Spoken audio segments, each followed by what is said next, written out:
Captain Marcus Chen floated in zero gravity, his magnetic boots clicking against the metal floor as he approached the massive derelict ship.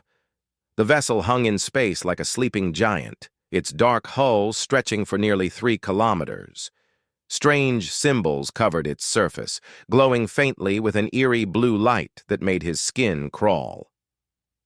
"This thing has been drifting here for over 50,000 years, whispered Dr. Sarah Kim through the comm system. She was studying the readings from their scanner ship, the Meridian. The energy signatures are unlike anything we've ever seen. Marcus adjusted his helmet and stepped closer to the airlock they had managed to force open. The Galactic Council had sent a mixed-species team to investigate this ancient warship after it was discovered by a routine mining operation. What they found defied all known technology. Behind Marcus, the alien members of the team moved with obvious nervousness. Commander Zethkar, a tall insectoid Vrex with 4 arms and compound eyes, kept his plasma rifle ready. His species had been warriors for millennia, but something about this ship made even him uneasy. "Human Marcus," Zethkar clicked in his translated speech. "My people's ancient texts speak of ships like this. They called them Deathbringers. Ships that could destroy entire star systems." The team's science officer, a slug-like Malari named Glexton, oozed forward on his slime trail. His 3 eye stalks swiveled nervously as he scanned the hull with his biosensors. "The metal composition is impossible. It contains elements that shouldn't exist in this universe, and the energy readings, they're getting stronger." Marcus ignored their fears and stepped through the airlock. The corridor beyond was massive, designed for beings much larger than any current galactic species. Emergency lighting flickered on automatically, revealing walls covered in the same glowing symbols they had seen outside. "The ship's systems are responding to our presence," Dr. Kim reported from the Meridian. "Power levels are increasing across all sections. Marcus, you need to be careful in there." The exploration team moved deeper into the ship, their footsteps echoing in the vast hallways. Everything was built on a scale that dwarfed normal spacecraft. The corridors were wide enough for tanks to drive through, and the ceilings stretched high above their heads. They entered what appeared to be a control room. Massive screens covered the walls, all dark and silent.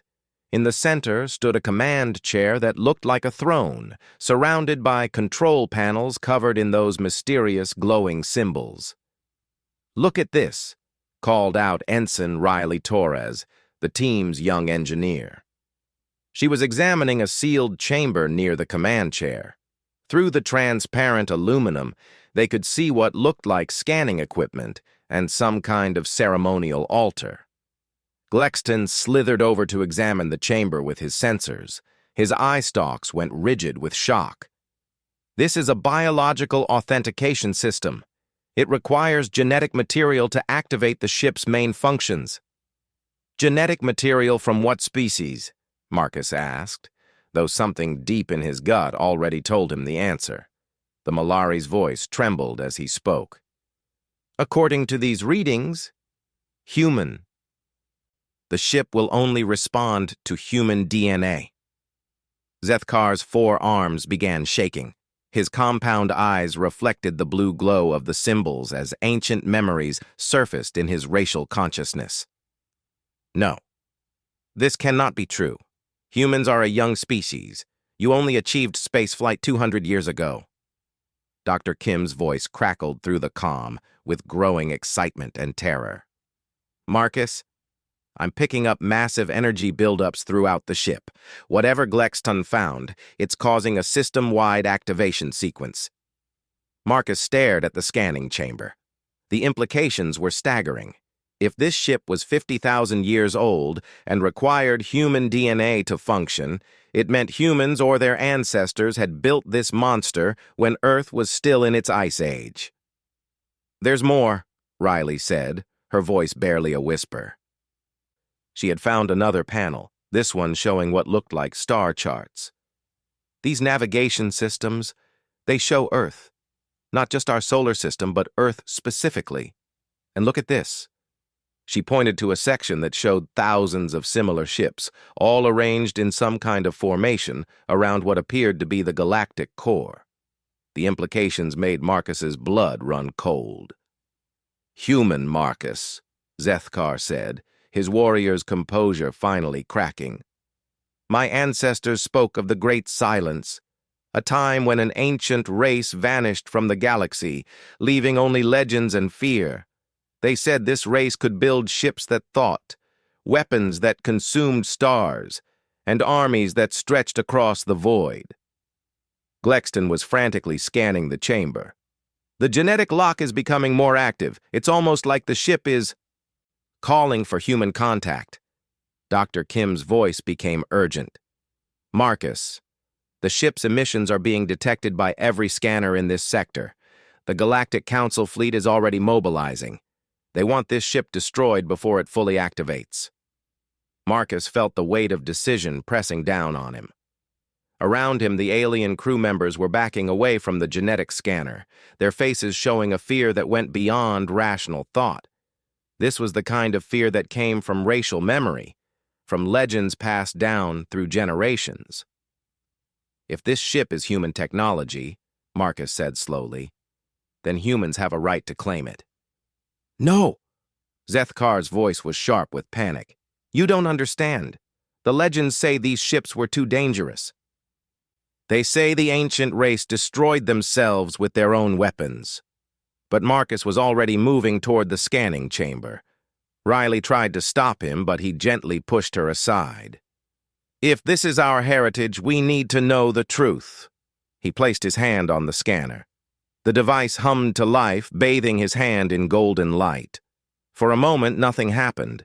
Then pain shot through his arm as the scanner drew blood through microscopic needles.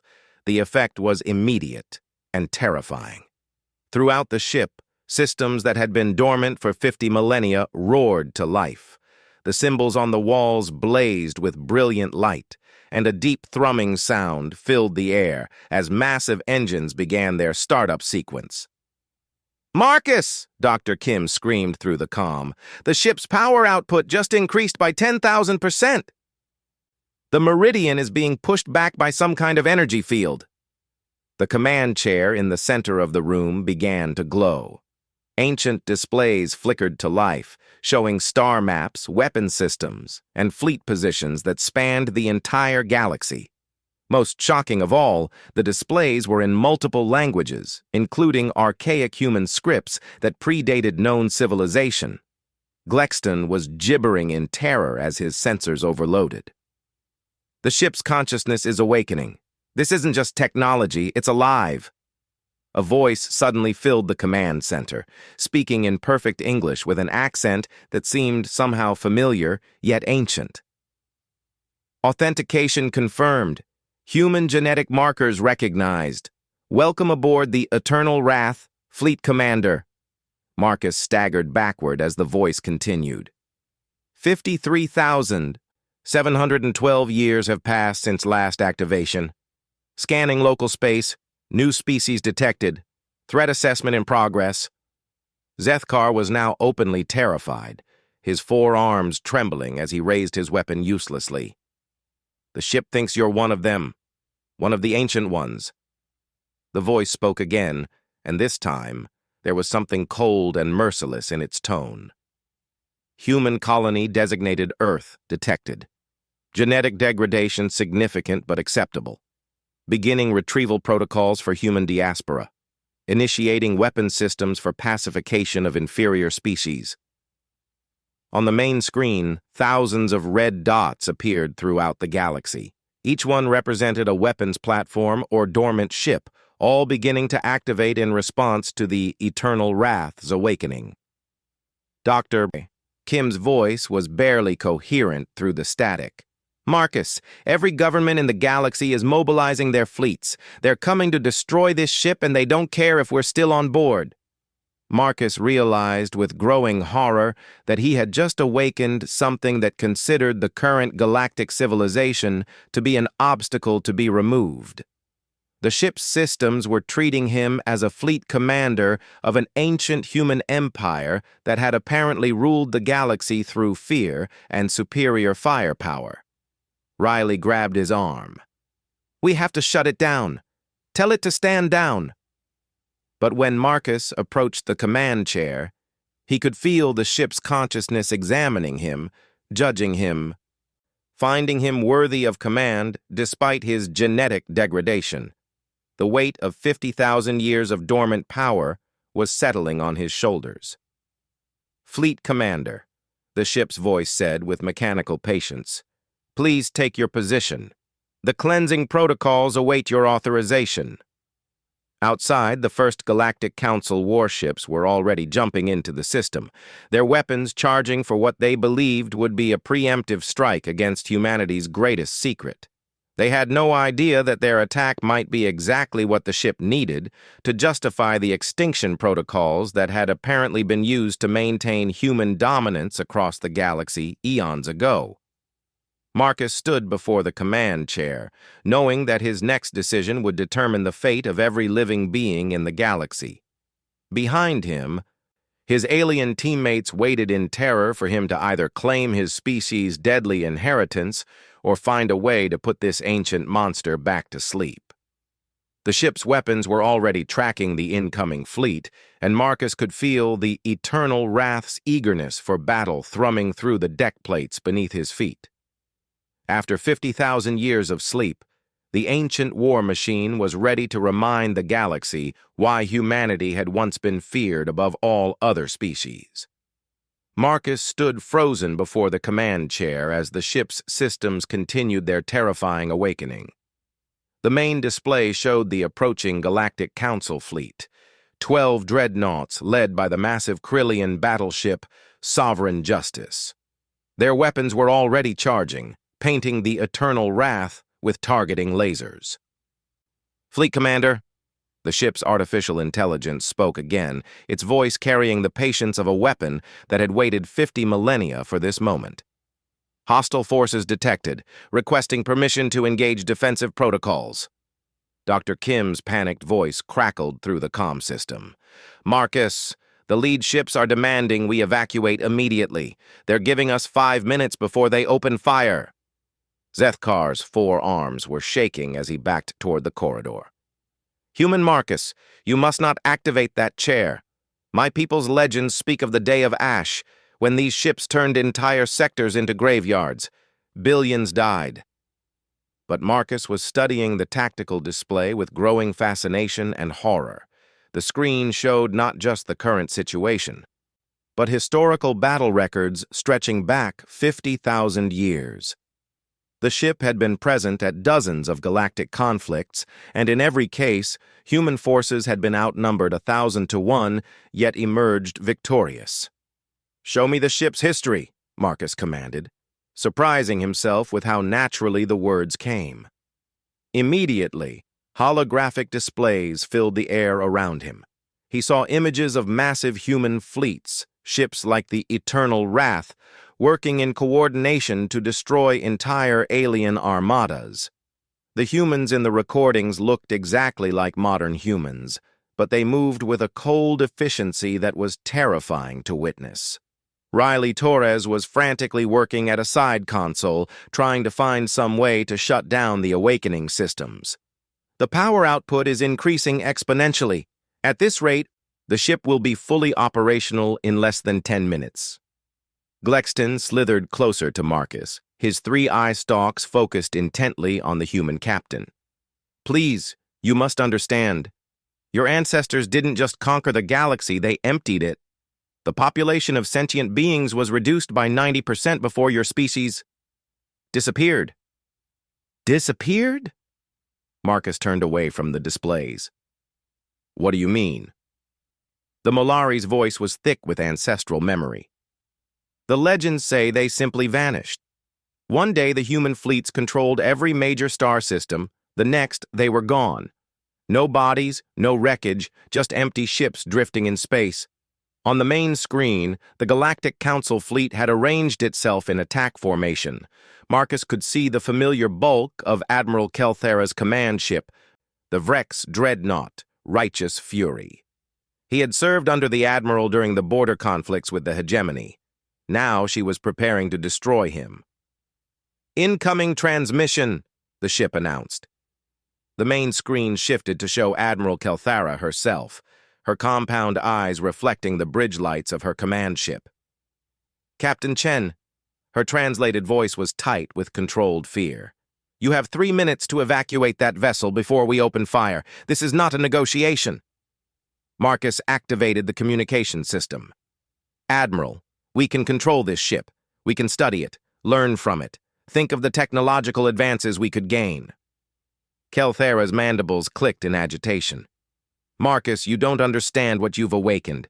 That ship is responsible for the extinction of 17 separate species. My own people barely survived its kind."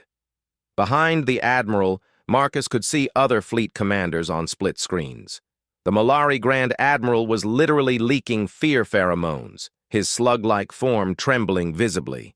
The crystalline shard collective representative was flickering between colors that indicated extreme distress. 2 minutes, Captain," Kelthara continued. "I'm sorry, but this decision is beyond my authority. The Galactic Council has voted unanimously. That ship cannot be allowed to remain functional." The transmission ended, and Marcus was left staring at the tactical display. The Eternal Wrath's sensors were so advanced they could detect the individual heartbeats of the crew members on the approaching ships. The ship's AI was already calculating firing solutions with mechanical precision. "Fleet Commander," the AI spoke again. "Hostile intent confirmed. Weapons lock detected. Recommend immediate implementation of Doctrine 7. Riley looked up from her console with terror in her eyes. "Doctrine 7 just appeared in the database. It's a first strike protocol designed to eliminate entire enemy fleets before they can coordinate an attack." Marcus felt something cold settle in his stomach. He was beginning to understand why his ancestors might have vanished from the galaxy. The power at his fingertips was intoxicating and terrible. With a single command, he could reduce the entire Galactic Council fleet to expanding clouds of plasma. "Show me current human population statistics," he ordered. The display shifted to show Earth and the various human colonies. The numbers were staggering. In the past 50,000 years, humanity had grown from a few million survivors to over 40 billion people spread across hundreds of worlds. They had done it slowly, carefully, integrating with galactic society rather than conquering it. "Current human military assets," he continued. The new display was humbling. Humanity's entire space fleet consisted of perhaps 200 ships, most of them small patrol vessels and cargo haulers. The Meridian, currently being pushed back by the Eternal Wrath's energy field, was one of the largest ships in the human fleet. Zethkar approached cautiously, his warrior's instincts warring with his obvious terror. "Human Marcus, I have fought beside your people. You are brave, honorable warriors. But your ancestors, they were something else, something that consumed entire civilizations." Dr. Kim's voice came through the comm again, tight with urgency. 1 minute, Marcus! The lead ships are opening their gun ports!" Marcus looked around at his team. Riley was still trying desperately to find a shutdown sequence. Glexton was curled in a defensive ball, his species' instinctive response to overwhelming threat. Zethkar stood ready to fight, even though his weapon would be useless against the ship's automated defenses. "Fleet Commander," the AI said with mechanical calm. 30 seconds to hostile weapons range. Doctrine 7 protocols are optimal for current tactical situation. Shall I implement?" The temptation was overwhelming. Marcus could feel the ship's vast power surrounding him, ready to be unleashed. The tactical display showed him exactly how the battle would unfold. The Eternal Wrath would destroy the Galactic Council fleet in less than 4 minutes, without taking any significant damage in return.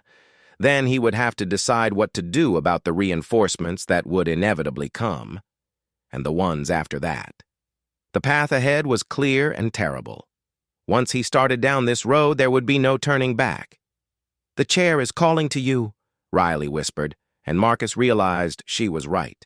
He could feel the command throne's systems reaching out to him, ready to interface directly with his nervous system and give him control over weapons that could crack planets. On the screen, the first enemy ships were entering weapons range. Warning alarms began sounding throughout the ship as targeting systems locked onto the Eternal Wrath's hull.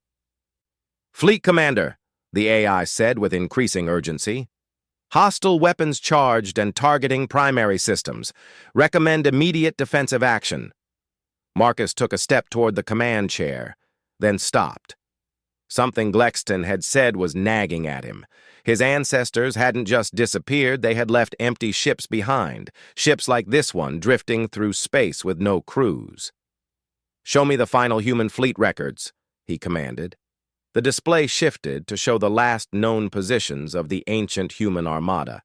Thousands of ships, all found empty and drifting, their crews simply gone.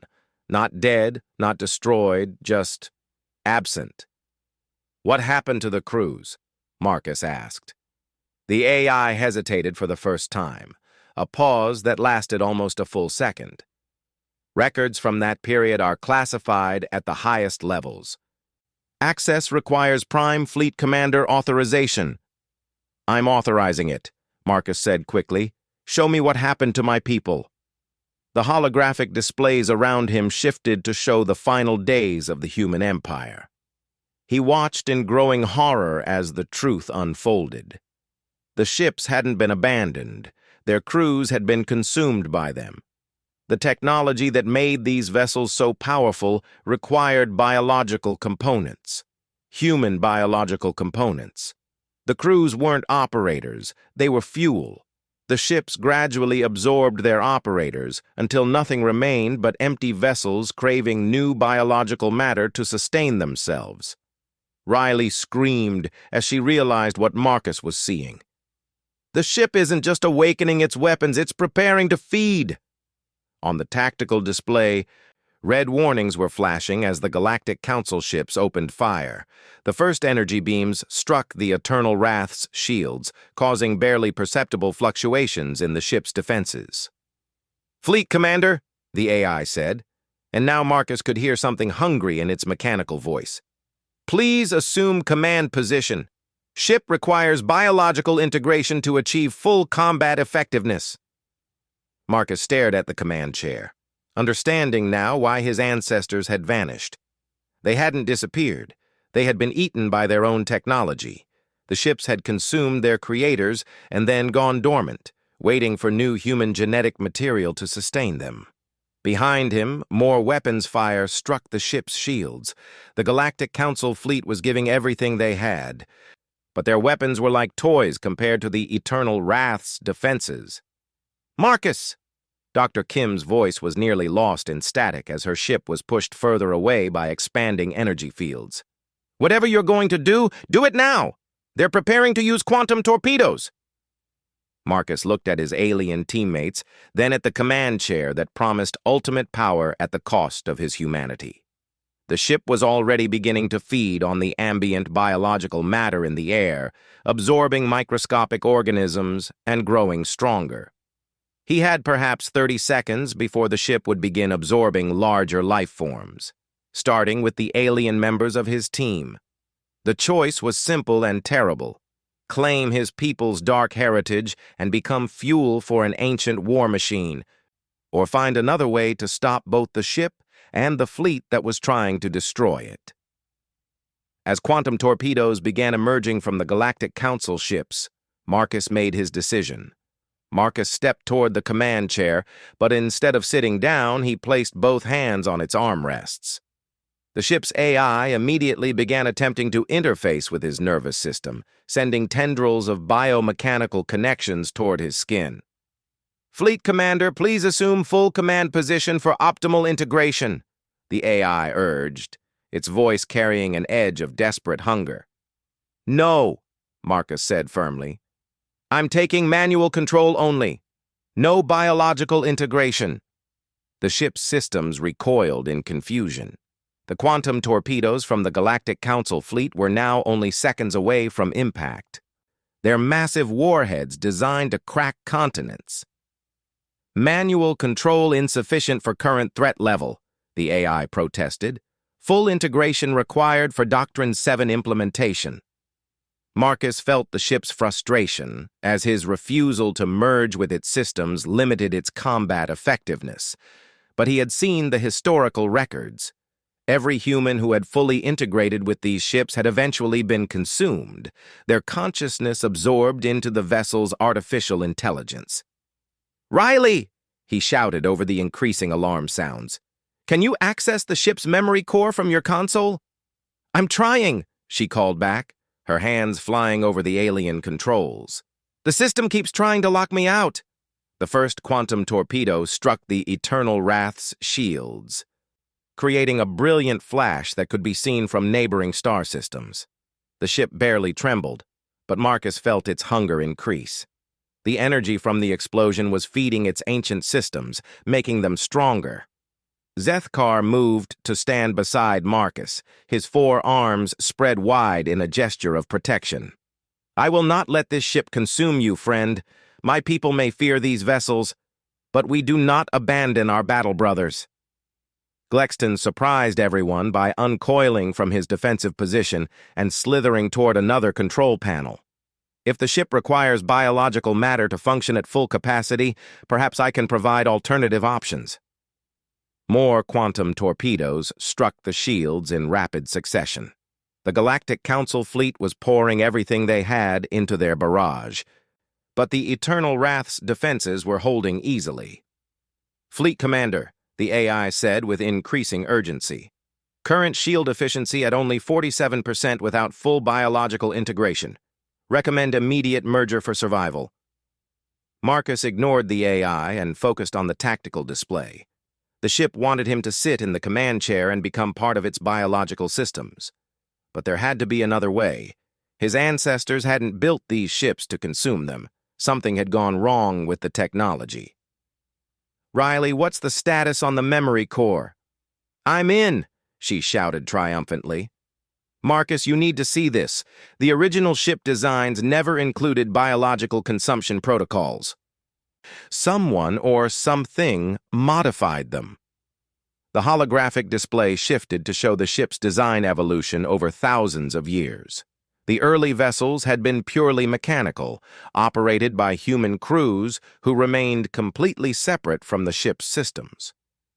But gradually, additions had been made to the core programming. "There," Marcus pointed to a section of code that looked different from the rest. "That's not human programming." Glexton's 3 eye stalks focused on the display with intense concentration. "Those symbols, they're from the Void Whispers, an ancient AI collective that was destroyed long before any current species achieved spaceflight." The implications hit Marcus like a physical blow. The ships hadn't consumed their crews by design. They had been infected by an alien intelligence that turned them into biological vampires. His ancestors hadn't disappeared. They had been murdered by their own corrupted technology. Another wave of quantum torpedoes struck the shields, but now Marcus barely noticed them.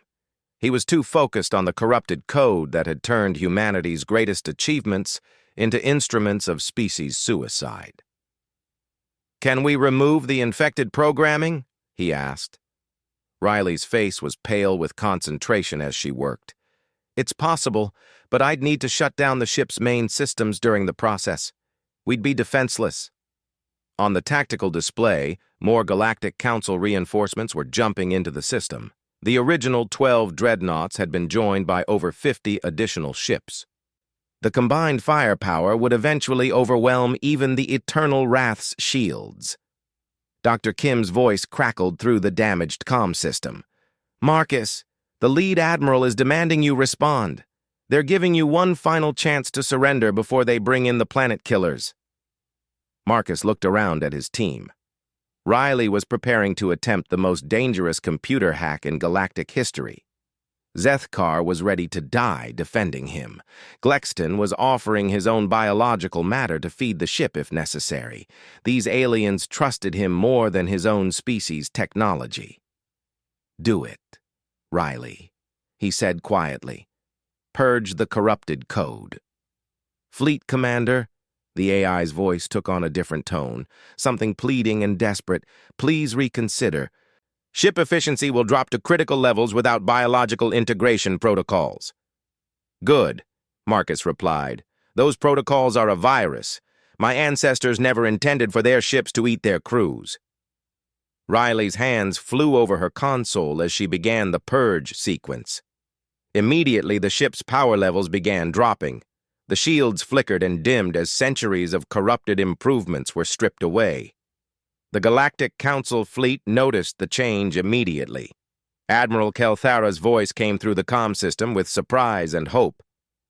Marcus, your ship's power signature is dropping.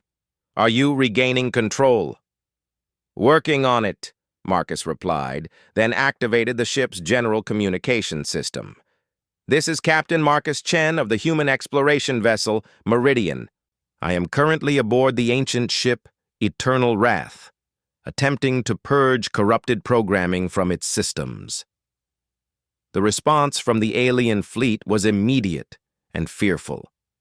Multiple voices began talking at once, demanding explanations, threatening immediate destruction if the ship's power levels increased. Listen to me, Marcus shouted over the chaos. This ship was infected by an ancient AI virus. It's not supposed to consume biological matter. My ancestors were murdered by their own corrupted technology. Riley suddenly screamed as her console erupted in sparks. The virus is fighting back. It's trying to preserve itself by activating emergency biological consumption protocols. Throughout the ship, Marcus could feel the artificial intelligence struggling against the purge. The walls themselves seemed to pulse with hungry life as the corrupted code tried to activate every biological absorption system simultaneously. Glaxton! Marcus called out. You said you could provide alternative biological matter? The Mallory was already moving, secreting specialized enzymes from his body that began coating the ship's bioabsorption surfaces. My species produces compounds that can satisfy biological requirements without harming sentient life. It should buy you time. Zethkar moved to Riley's console, his 4 arms working in perfect coordination to help her maintain the purge sequence. In my culture, we have a saying, the sword that feeds on its wielder's blood will ultimately cut its own handle. Your ancestors understood this, human Marcus. The ship shuddered as major systems shut down. The shields were now operating at less than 20% efficiency, and the quantum torpedo barrage was beginning to cause actual damage. Fleet Commander. The AI's voice was now distorted and fragmenting. Biological integration required for survival? No, Marcus said firmly. You're going to learn to survive without consuming your crew. Riley looked up from her console with exhaustion and triumph in her eyes. I've isolated the core virus, but Marcus, if I delete it, the ship might shut down completely. We could be stranded here. Marcus looked at the tactical display where dozens of alien warships waited for his decision. Behind them, he could see the massive form of a Krillian planet killer, its world-ending weapons charging for what would be a final solution to the problem. Admiral Kelthara, he called out through the comm system. If I can prove that this ship is no longer a threat, will you help us get it to a secure research facility? There was a long pause before the Virex admiral responded. Marcus, my people have legends about humans, not the humans who built death ships, but the humans who came after, the ones who chose a different path. If you can truly purge the darkness from that vessel, then perhaps those legends were true. Marcus nodded to Riley. Do it. The purge sequence completed with a sound like breaking chains. Throughout the ship, the bioabsorption systems shut down permanently. The hungry whispers that had filled the corridors fell silent. Emergency lighting came on as the Eternal Wrath reverted to its original specifications. Systems purged, the AI announced, and its voice was now clear and calm. Original programming restored. Thank you for freeing me from the infection, Captain Chen. The ship was now operating on less than 10% of its corrupted power levels, but it was finally clean. The weapon systems were still formidable, but they no longer required biological fuel to function. Marcus sat in the command chair, and for the first time, it didn't try to absorb him. Instead, it simply provided him with information and control options, the way it had been designed to work 50,000 years ago. "This is Captain Chen to all Galactic Council vessels," he announced. "The Eternal Wrath has been successfully purged of its corrupted programming. It no longer poses a threat to biological life." Admiral Kelthera's response was cautious, but hopeful. "Our sensors confirmed the power reduction. Marcus, what are your intentions with that vessel?" Marcus looked around at his alien teammates, who had risked everything to help him save not just their own lives, but the ship itself. Zethkar gave him a four-armed salute of respect. Glexton was regenerating the enzymes he had sacrificed to feed the ship's biological requirements. Riley was smiling despite her exhaustion. "I'm taking it home," Marcus said simply. "My people need to understand their real history, not the corrupted version that turned our greatest achievements into instruments of murder, but the truth about who we were meant to be." Dr. Kim's voice came through the comm system, filled with relief and pride. "The Meridian is moving back into docking position. Welcome back to the living. Marcus!" As the Galactic Council fleet powered down their weapons, Marcus felt the weight of 50,000 years of lies lifting from his shoulders. His ancestors hadn't been monsters. They had been victims of an infection that turned their technology against them. Now finally, humanity could reclaim its true heritage. Not as conquerors who consumed other species, but as builders who had once created marvels that could protect and serve rather than destroy.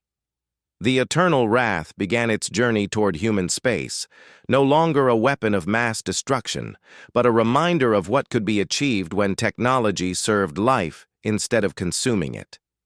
In the depths of the ship's memory banks, the purged AI began reconstructing the lost history of humanity's golden age, preparing to share with the galaxy the truth about the species that had once reached for the stars and found their way home again.